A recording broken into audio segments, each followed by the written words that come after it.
Okay, we are on to volume 2 of Life and Teachings of the Masters of the Far East. So we're going to jump right in. We're going to get this started. Okay. This day is to you the beginning of a new year, the old having passed out, as it were, from your life, never to return, except possibly in thought, as the memory of its pleasures, its sorrows and cares, and the more engrossing thoughts of business come flooding back.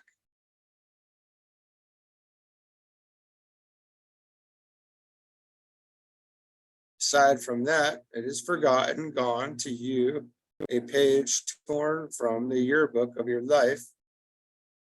I look upon it as a period of attainment and added triumph, and ongoing, a span carrying us on to a more glorious development and achievement, a time of greater promise and enlightenment, a time when we can be of greater service, when we can be younger, stronger, and more loving from each succeeding experience.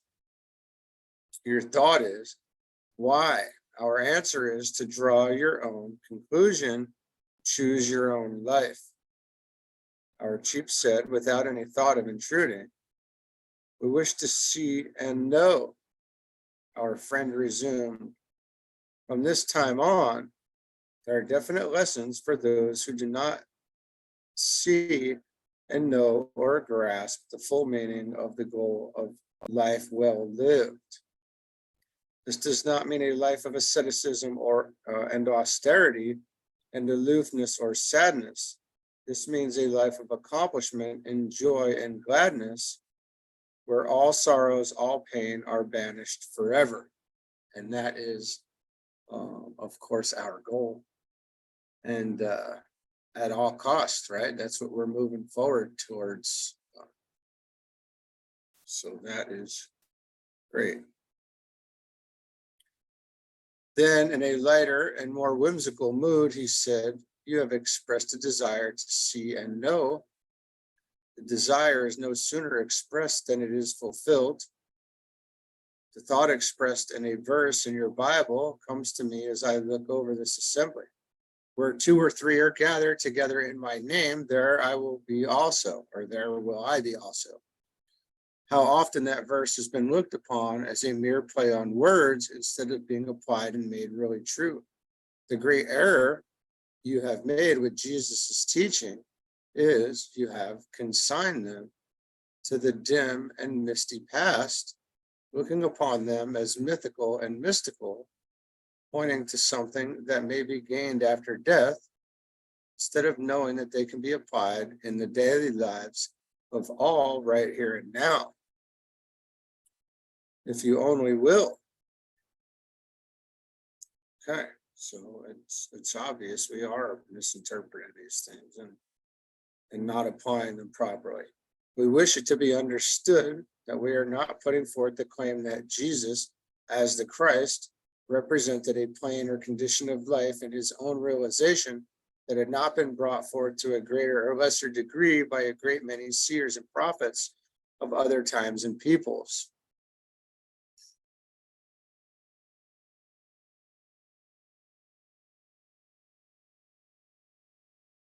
I'm going to have to read this again here.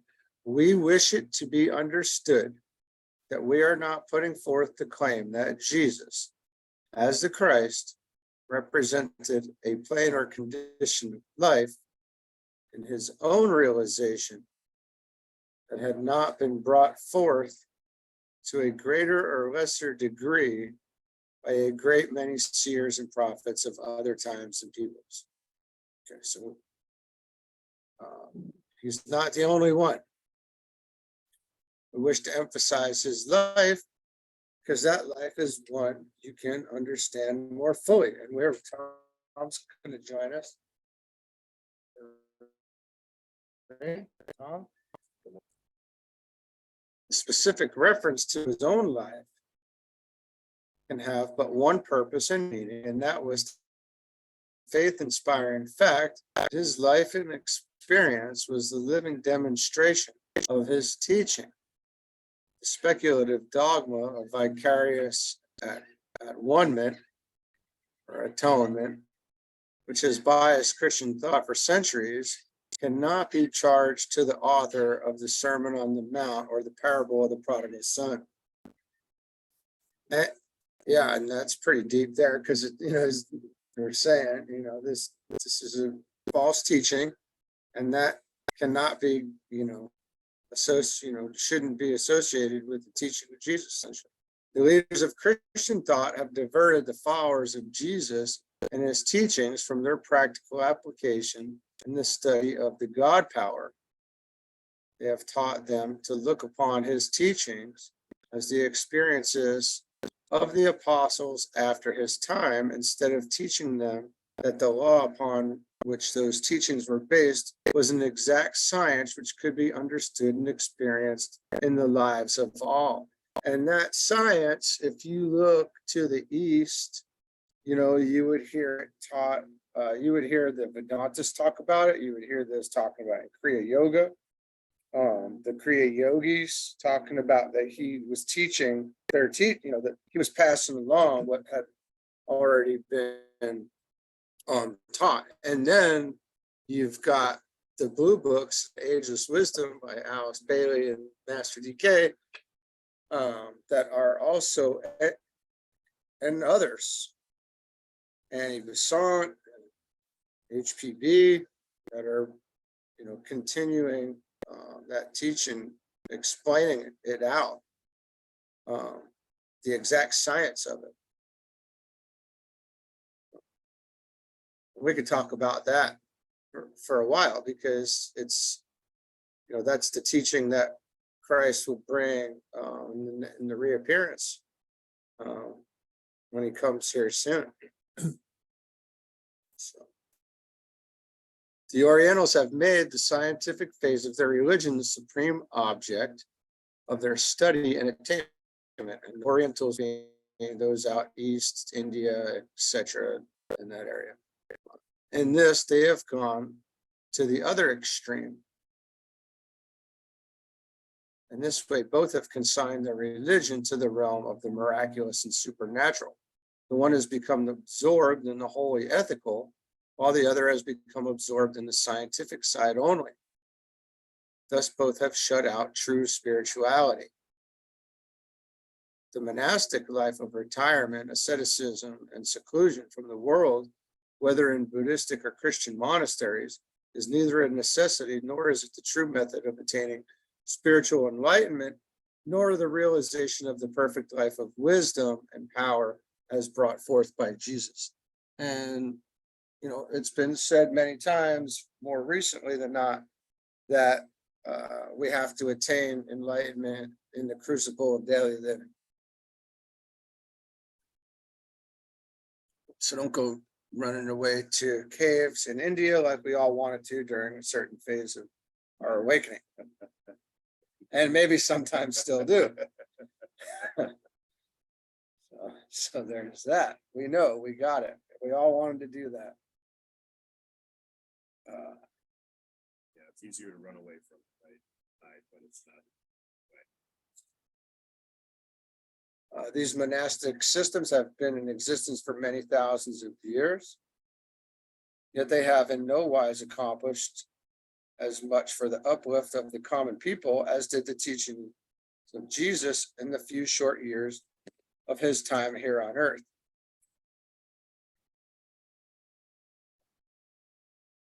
And that's what we're doing, is we're bringing together all of this, right? The synthesis of all the teachings caught up to speed in modern day, and then having that understanding and taking it and adding the scientific and moving forward in knowledge, wisdom. It's very well known that he embraced all their teachings. Right. Is that right? Yeah. Yeah, because he brought it forward so fast in a short amount of time compared to thousands of years of monastic religion. But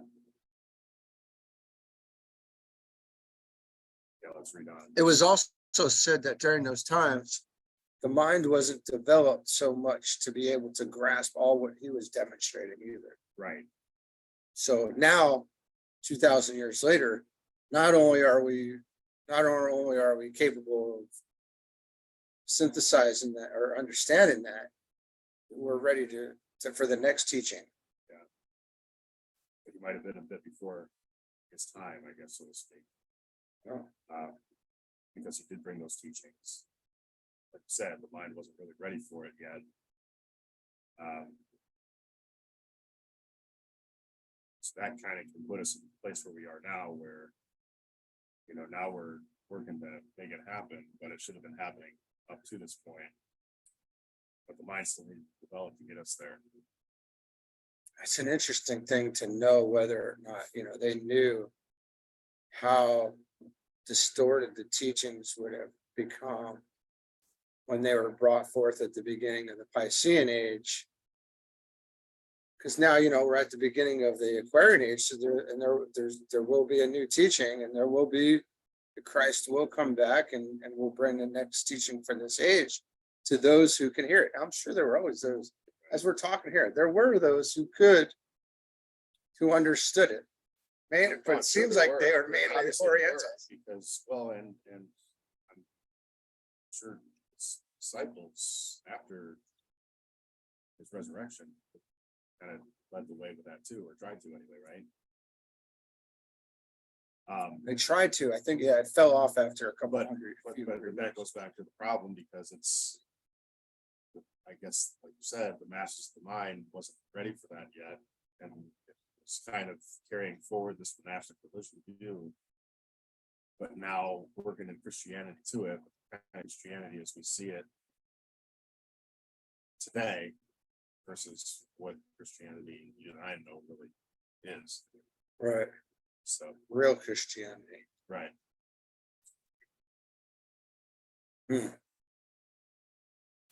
It's very well known that he embraced all their teachings, and of course he would embrace all the teachings, right? Because he knows instantly that there's truth in all of them. Right. He may very well correct some of them, as he was with at the synagogue, as he was early when he was 12. When he was found teaching. Right. He may put some corrections in there, but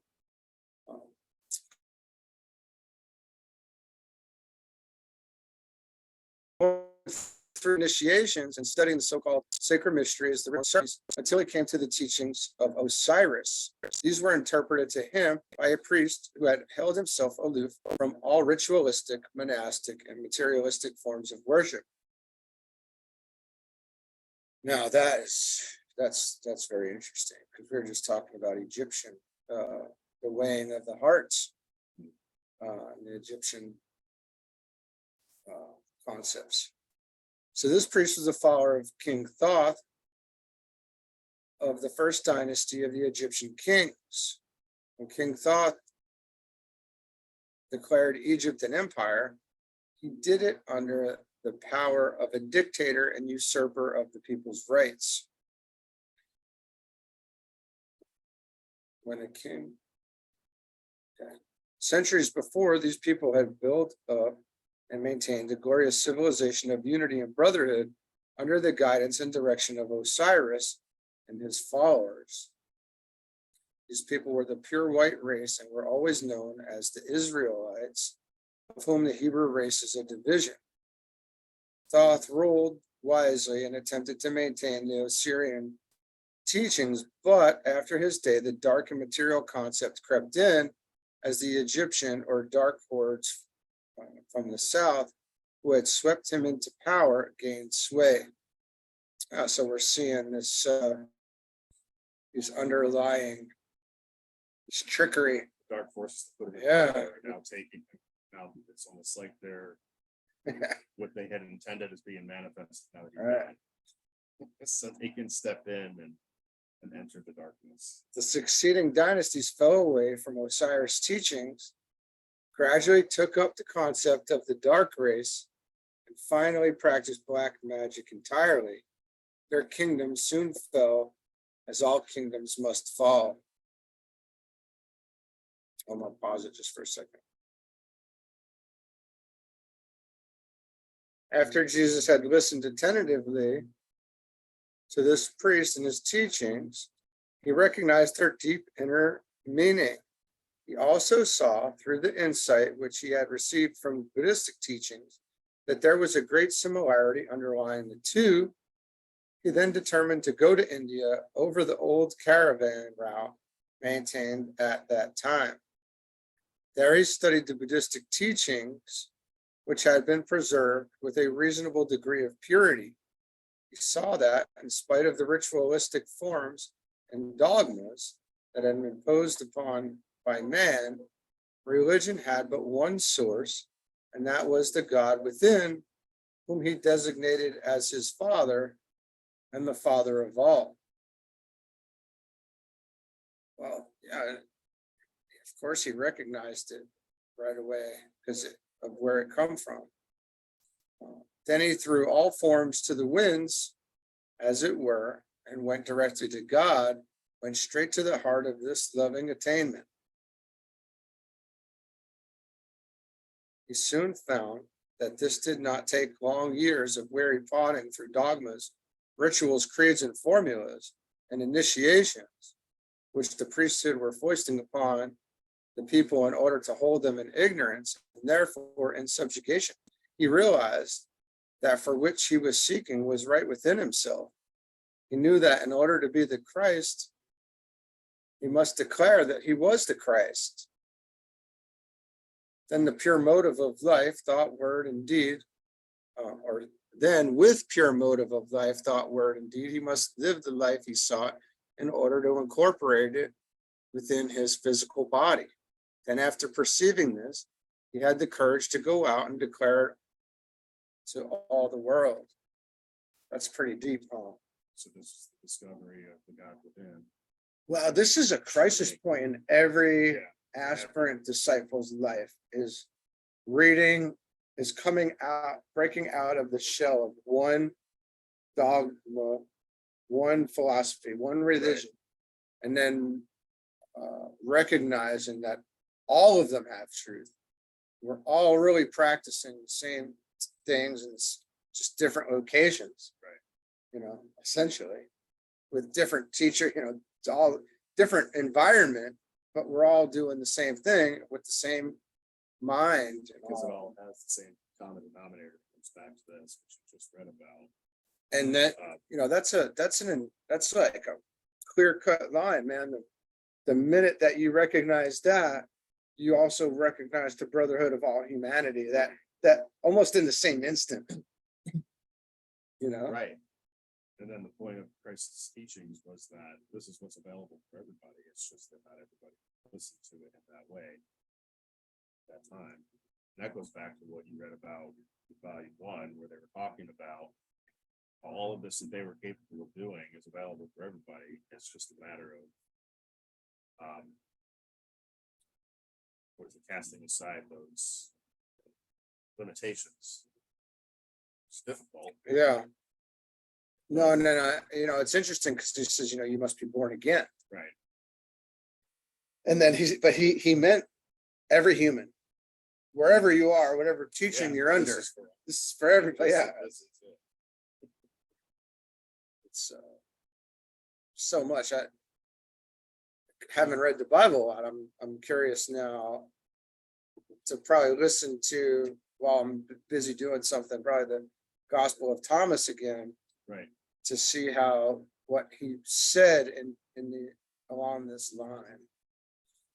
I think it'll be interesting. Because even Yogananda and all them, they all said he was in India. Yeah. They had his route. They knew the route. They know, and he was initiated into Kriya Yoga.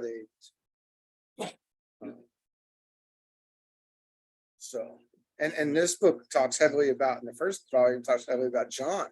Right. Being there as well, right. In these villages. So that's incredible. And then I'd be interested to see about when he knew he had to go back All right, so anyway, I don't want to get too deep. That's wild. It did not matter. It did not matter from who or where he got his realization. It was the work that counted, not what someone else had done, but what he did that counted.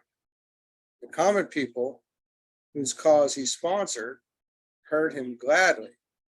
He did not borrow his precepts from India, Persia, or Egypt. Their teachings were but the outer that brought him to see his own Godhead, and the Christ representation of it that was in everyone, not in a few, but in all. Osiris was born in Atlantis more than 35,000 years ago. The chronicles of his life, long after his time, called him a god because of his wonderful works. He was direct descendant of those of higher thought who had kept their concepts clear in the motherland of man. It was so of the great portion of all mythological characters that have been brought down to us.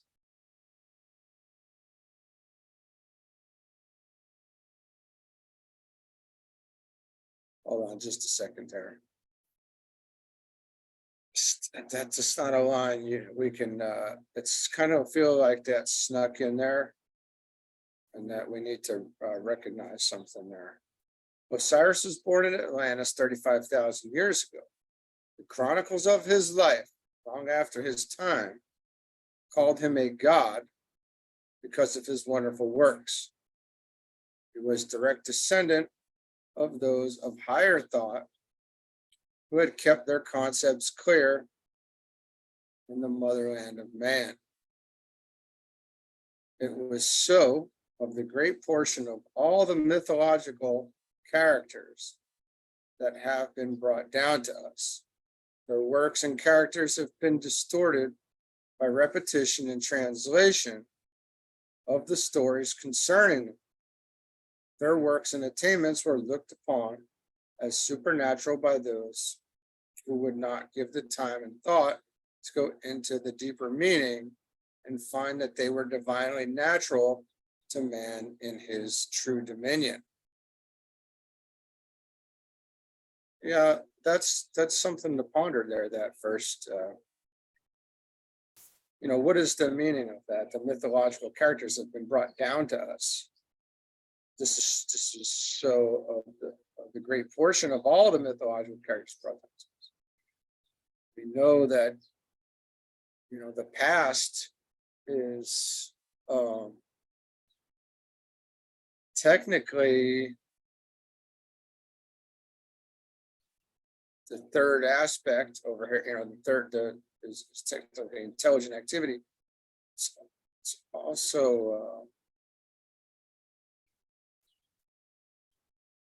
it's created, in every minute. This is very deep. I'm going to try to go into that because I don't have the pay grade for any of that. But that is, the past is something that is technically created. And it's a story, so we're admitting, here's this admission of the mythological characters, which is somebody, right? Like me, that has. So what are you saying? That's all I'm asking. So that's something I would have to ponder on myself.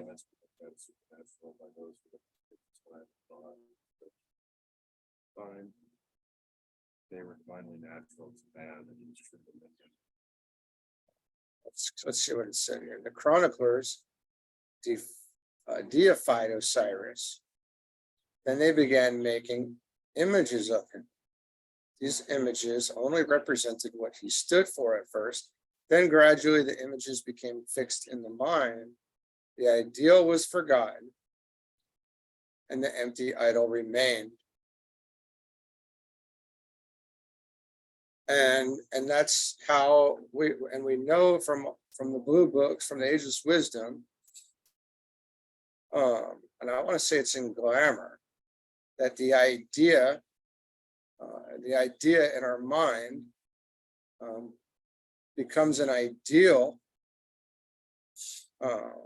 in amongst the collective, and then that ideal turns into an idol. So that is the natural way that unfolds. Or if we're not careful, you know what I mean? Like if we're not careful, that's how it can turn into an idol. The teaching that Buddha received came from the same sources did those of Osiris, but in a different way. Oh, yeah. Buddha was another who was deified by the chroniclers long after his time. Note the images of him that have been set up. Yeah, no kidding, right? Oh my God. Unbelievable. With the result that the image is worshipped instead of the ideal, again, the empty idol. It is the same with signs and symbols. And that's a really hard-hitting, short, concise statement there. That's just about every religion I think we should look at. Well, if we look at the chart, Does that. The point here is that it's not about the, or at least I think this is, but it's not about the worship of that idol as opposed to ensuring that you're following, I guess, with that entity that you're idolizing stood for. Practice. yeah, the interesting part about that is Practicing how that right, entity that you idolize it. right. It's telling you how to live your life, basically. This is how you're supposed to live your life. This is available for all of you. This is how you're supposed to do it. That's not what happens. Instead, it becomes idolization of that entity because they performed all these miracles or had this great seeds of wisdom and enlightenment. And everyone just sees that as the God and idolizes that and worships that as a thing, as opposed to actually practicing. Oh, hello. As opposed to actually practicing what it is that they were telling you what was capable of you attaining yourself. Right. So people are moved away from following the ideal and turned it into a physical, tangible thing that they could worship. And that's low level. Oh, absolutely. Yeah. So yeah, because if we look at the charter, as those ideas come down, right, from the top of the chart, so it'll be this thought form or idea sent down to the hierarchy, right? The hierarchy deciphers this high level idea, and then the hierarchy builds the thought form of what they as they understand it to be reflected down below, and then it's sent down, and those who can receive it on the mental plane will understand it the right way, and then they again have to take what was received and then explain it. And that's there's only a handful who even can receive it into the brain consciousness at that point. And then by the time we're playing telephone and it reaches everyone, it gets very distorted, because it can even be distorted by the person who received it first, right? It doesn't mean that they're going to understand it properly either. And it doesn't even mean that the hierarchy is going to fully understand it either, the way that is in, or the implications of it either. But it's sent down, and then, so we see symbols, and then when you're on the mental plane, we understand what the symbols represent, right? The meaning behind it. But if you're not on, those who aren't on the mental plane, they're not going to see it that way. But they're going to see it as this something else. So it'll be a distortion to them in a sense, where now there's this idol potentially too. So the process, the reflective process going down the chart is really pretty wild. I just like to talk about the chart because that just seems to make sense for some of us. It brings everything together. Some of us have certain race structures. The teaching that Buddha received came from this. Okay, I already said that, right? It came from. Okay. The teaching that Buddha received came from the same sources did those of Osiris, but in a different way. The teachings that Buddha contacted came from the motherland, direct to Burma, brought there by the Nayakals. Osiris' teachings came direct to him as his forefathers lived in the motherland. When he was a young man, he had gone to the motherland to study. Now we're calling what is the motherland that we're calling? What is it? I'm not sure what the motherland is. Hopefully maybe we'll figure that out. Land of man. Osiris' teachings came direct to him as his forefathers lived in the motherland. And when he was a young man, he had gone to the motherland to study. After finishing his studies, he returned home, became the leader of the Atlanteans, and brought the people back to the worship of the God within, as they were gradually slipping back to the dark concept, influenced by the dark races about them. Now that was Osiris that did that, right? Okay. Moses was another leader whose followers and chroniclers deified him after his time. He was an Israelite and contacted the records of the Babylonians, receiving his teachings from them. These records form a part of our Bible. What Moses saw and learned from these records was written by him in the exact form and words. What Moses saw and learned from these records was written by him in the exact form and words. The facts which he put down were badly distorted by translators. I could go on and recall many more. Jesus saw and contacted all their teachings. Then, in his characteristic manner, went to the heart of all these. He went one step further than any of them did by glorifying his body to the point where he could allow it to be crucified, yet he brought it forth in a triumphant resurrection. Yeah, that is pretty incredible when it's said in that particular way, isn't it? Yeah, it's very powerful. Yeah. Studying the teachings of Osiris, Buddha, and Jesus, you will find many similarities. In fact, at times you will find the same words used. Yet, did any of them copy? The teaching showed them the way from the outer to the inner. Then they must have dropped all teaching, all copying, and must have gone beyond it all.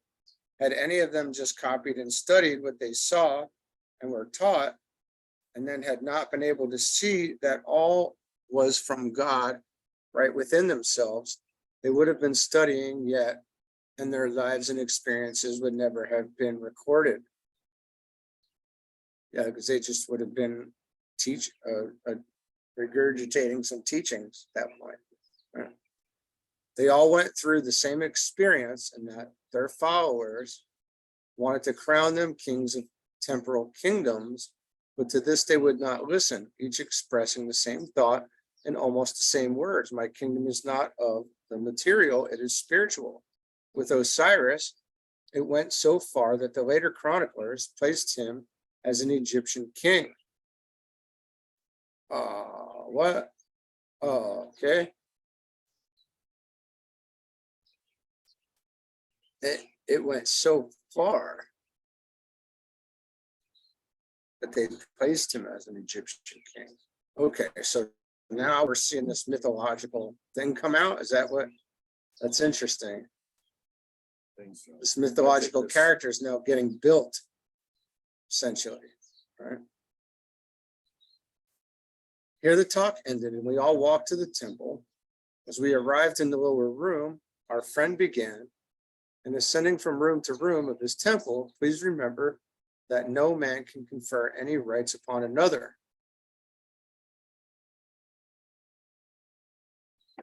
By developing your understanding, you will find that you are the equal of any man, and he who attempts to confer his rights or what he has upon you is not consistent, and he is attempting to give what he cannot. One may point the way to his brother, that he may extend his vision to incorporate the good, but he cannot confer that good which he himself has upon him. By this time, we had arrived in the second room, where 4 of our friends from the village had preceded us. And as I just started reading that, from going back to the last paragraph, there's that parable. I don't know if it's a parable. The guy who wanted to purchase enlightenment from him. How much will it cost me to get this? You can't get this. You can't have it, dude. You can't buy this. This isn't for sale, right? And then you see in that humanity on a higher level, right? Like humanity, a lot, I'm not saying everyone, but a lot of people would be like, oh, how do I get this? Give it to me. Where do I go pay for this thing? It's in you. You can't pay for it. Well, help seems to be when you reference that as on a higher level, you meant more broadly, right? Yeah. We're not talking like a higher level. No. Because that's very, very low thinking. Right. But yeah, that seems to be pretty resonant of just about everything these days. I mean, putting attainment of enlightenment aside, people would more easily just want to pay. Like, what do I have to pay? Honestly, I thought, and I'm no different. I'm no different from these people, because I thought I had to be initiated into something. Right. And then I was like, oh, I got to get initiated into this thing. Gotcha. And then to find out, oh. Are you talking about like your experience? Yeah, but that's like, I'm like, oh, yeah, that's not, you don't need to do that. Yeah. You outgrow that pretty quickly. It's right in here. Yeah. It's not necessary. It's more of a self-initiation. That's our 6th ray expressing itself, which is the emotional nature, our emotional nature and our desire nature. And that the United States is a 6th ray country. Mm-hmm. So we are very much geared to that bhakti type yoga, devotion, emotional astralism, all that good stuff. So it's natural to go through that phase, but it's also important to catch ourselves and continue on. Or if somebody can tell you that, who you recognize as, walk the path a little bit, 2 steps ahead or something. Okay. By this time, we had arrived in the second room, where 4 of our friends from the village had preceded us. After a few moments of general talk, all were seated and our teacher resumed.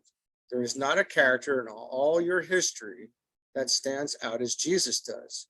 You count your time before and after his birth. He is idolized by a majority of your people, and that is where they err. Instead of the idol, he should be the ideal. Instead of being made into a graven image, he should be real and living to you, for he actually lives today in the same body in which he was crucified. He lives and can talk to you just as he could before that event. The great error with so many is that they see his life ending in sorrow and death upon the cross, forgetting entirely that the greater portion of his life is that portion after the resurrection. And I'll just stop right there. This is part of the illusion and glamour that we have to extricate ourselves from in dealing with other human beings. Right here. You have to, as soon as you hear this emotional talk coming from anybody, I don't care if it's my mom, I'm out. And mentally, like this is not a place to be delving into the emotional nature of this. Not that everybody can understand what we're talking about per se, but it's not that's not where we're going. We're staying on a higher plane. We're staying on the mental plane as much as we can, and we are not getting involved in any of that stuff. Although at one point we all were. The great error with so many is that they see his life ending in sorrow and death upon the cross, forgetting entirely that the greater portion of his life is that portion after the resurrection. He is able to teach and heal today far more than he ever did before. You can come into his presence at any time, if you will. If you seek, you will find him. He is not a king who can intrude his presence upon you, but a mighty brother who stands ready always to help you and to help the world. When he lived upon the mortal earthly plane, he was able to reach but a few. Today, he is able to reach all who will look to him. Did he not say, where I am, there you are also? Does that mean that he is away in a place called heaven that you must die to attain? He is where you are, and he is able to walk and talk with you. Lift your sight a little higher and let it extend to a wider horizon. And if your heart and thought are sincerely with him, you will see him. You may walk and talk with him. If you look closely, you will find the scars of the cross, the spear, and the thorns, all healed, all gone, and the radiant love and happiness about him will tell you that they are all forgotten, forgiven. Our friends stopped talking, and all was deep silence in the space of about 5 minutes. Then the room lighted up with a brilliance that we had not seen before. We heard a voice. At first, it seemed a long way off and indistinct. After our attention was attracted to it and our thoughts directed to it, the voice became very distinct and rang out in clear bell-like tones. One of our party asked, "Who is speaking?" Our chief said, "Please be silent. Our dear Master Jesus is speaking." Then one of our friends said, "You are right. Jesus speaks." Then the voice went on. When I said, "I am the way, the truth, and the life," I did not intend to convey the thought to mankind that I myself was the only true light. As many as are led by the Spirit of God, they are the sons of God. When I said, "I am the perfect Son, the only begotten Son of God, in whom the Father is well pleased," I fully intended to convey the thought to all mankind that one of God's children saw, understood, and claimed his divinity, saw that he lived, moved, and had his being in God, the great Father, Mother, principle of all things, that seeing this, he then spoke forth the word that he was the Christ, the only begotten Son of God, and with the true heart and steadfast purpose, lived the life, becoming what he claimed to be. With his eyes fixed upon that idea, he filled his whole body with that ideal, and the end sought was fulfilled. The reason so many have not seen me is that they have put me upon a shrine and placed me in the unapproachable. They have surrounded me with miracles and mysteries, and again, they have placed me far from the common people whom I love dearly. I love them with a love that is unspeakable. I have not withdrawn from them. They have withdrawn from me. They have set up veils, walls, and partitions, mediators, and images of myself, and those so near and dear to me. They have surrounded us with myth and mystery until we seem so far removed from these dear ones that they do not know how to approach. They pray and supplicate my dear mother and those that surround me, and thus they hold us all in mortal thought. When truly, if they would know us as we are, they would and could shake our hands. If they would drop all superstition and creed and know us as we are, they could talk with us as you do. We are no different at any time than as you, we are no different at any time than as you see us. How we would love to have the whole world know this. Then what an awakening, what a reunion, what a feast. Truly, right? Would you rate this to, would you fit this into the externalization of the hierarchy that is planned, sir? Which is interesting. Yeah, because that's And we're really said to be very close to these things that he's talking about here happening, even though it was a century off, or more than a century, I guess about a century off at the time. You have surrounded us so long in mystery, it is no wonder that doubt and disbelief have become dominant. The more you build images and idols and surround us with death and make us unapproachable, save through some other than ourselves, the deeper the doubt and shadow will be cast, and the chasm, say chasm or chasm, the chasm of superstition grow wider and more difficult to cross. If you would boldly shake our hands and say, I know you, then all could see and know us as we are. There is no mystery surrounding us or those we love, for we love the whole world. So many see only that part of my life which ended on the cross, forgetting that the greater part is as I am now, forgetting entirely that man still lives even after what seems a violent death. Life cannot be destroyed. It goes on, and life well lived never degenerates nor passes. Even the flesh may be immortalized so that it never changes. Dear Pilate, when he washed his hands and said, away with him and crucify him yourselves, I find no fault in him. How little he knew of the history he was making, or of the prophecy he was fulfilling. He, with the multitude, has suffered far more than I have suffered. Yeah, no kidding. I mean, really, that is all past and forgotten, forgiven as you will see by our all standing here in one place together. Two figures came forth and were embraced by Jesus. As they stood with his hand on the shoulder of one, he said, this dear brother has come all the way with me, while this one, pointing to the second one, saw many more trials before his eyes were opened. But after they were fully opened, he came quickly. He is just as true as we love him with the same love we do all others. Then another advanced slowly and stood for a moment. Jesus turned and with outstretched arms said, dear Pilate, there was no mistaking the comradeship of the embrace.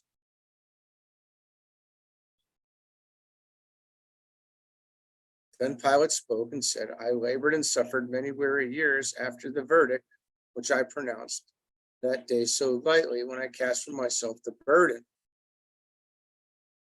How few of us, while in the material, realize the needless burdens we heap upon others in the attempt to shift the responsibility from ourselves.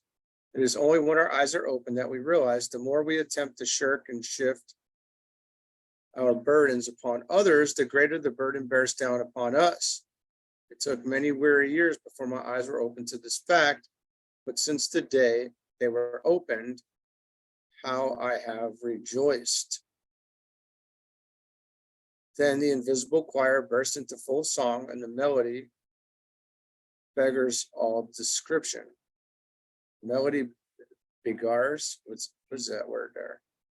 The invisible choir burst into full song, and the melody beggars all description. I think that's cigars, but I'm not the person. All right, I'm not sure about that one. That's an interesting one. After a few bars, Jesus stepped forward and said, "Do you wonder that I have long ago forgiven those that nail me to the cross? Then why have not all forgiven as I have? With me, the forgiveness was complete when I said it is finished. Why do you not see me as I am, not nailed to the cross, but risen above all mortality?" And that is the big question. That we're always looking at the death. This was not a far off, hazy, nearly invisible scene. Neither was it set on a stage far away from us. All were actually present in the room, for we talked with them, shook hands with them, and photographed them. The only difference that we could see between them and ourselves was the peculiar light about them, and this appeared to be the source of the light in the room. There were no shadows anywhere. To us, there seemed to be a peculiar translucent quality about the flesh, for when we touched them or clasped their hands, the flesh seemed like alabaster. Now I definitely want to touch some alabaster right now. That's like a ceramic, right? Like a marble like ceramic. Yeah. Still, it had a warm, friendly glow, and that same warmth pervaded everything about them. Even after they had walked out, the room we were in retained the same warmth and light. Every time we entered the room afterwards, some of the party would remark about it. Our party waited while the others filed from the room. As Pilate started to leave